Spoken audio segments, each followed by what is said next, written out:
Une question intéressante et j'y réponds volontiers. Comment les laïcs sont-ils appelés à vivre l'obéissance, la pauvreté et la chasteté?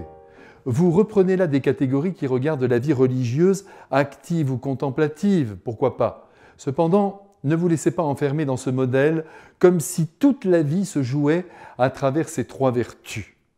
En contemplant le Christ dans l'Évangile, en le regardant, penser et agir, vous épouserez ses idées et sa manière de se conduire et par là, vous deviendrez saint. Il y a des gens qui vivent l'obéissance comme des irresponsables, qui suivent comme des moutons et qui n'apporteront jamais d'eau pure au moulin du monde. Vous avez des gens qui prônent la pauvreté et qui assassinent à longueur de journée les classes les plus riches, une manière comme une autre d'exprimer leur possible jalousie.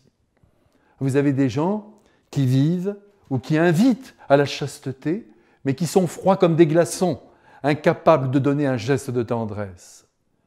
Cela dit, ces trois vertus peuvent être pratiquées par tous les hommes, clercs ou laïcs, et je dirais même croyants ou non-croyants. Pour tous, obéissance à la conscience, au respect dû à chaque être humain, obéissance à l'honnêteté, obéissance à l'être aimé et choisi, obéissance aux engagements pris ou à la parole donnée, et pour les seuls croyants, obéissance à tout l'Évangile. Point barre. Passons à la pauvreté. Dieu notre Père veut plus que tous les gouvernements du monde, que personne ne manque du nécessaire, et même d'un certain superflu qui pourrait embellir la vie.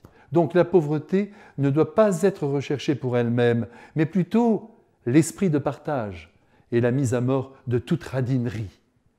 Et puis, être heureux de ce que l'on possède, tout en cherchant un certain progrès, une amélioration de ses conditions de vie, c'est cela, vivre la pauvreté selon le Christ, qui n'était d'ailleurs pas le plus pauvre des hommes. Et enfin, deux mots sur la chasteté, qui n'est pas une ceinture destinée à réduire les contacts charnels, mais à les ordonner à l'amour authentique, qui n'est autre que le don de soi en vue du bonheur de l'autre. Amis qui m'avez posé cette question, je vous remercie et vous invite à habiter le monde en grande liberté, sous le regard de Jésus, qui ne s'intéresse qu'à la qualité de l'amour que vous donnez autour de vous. Je vous embrasse. À bientôt.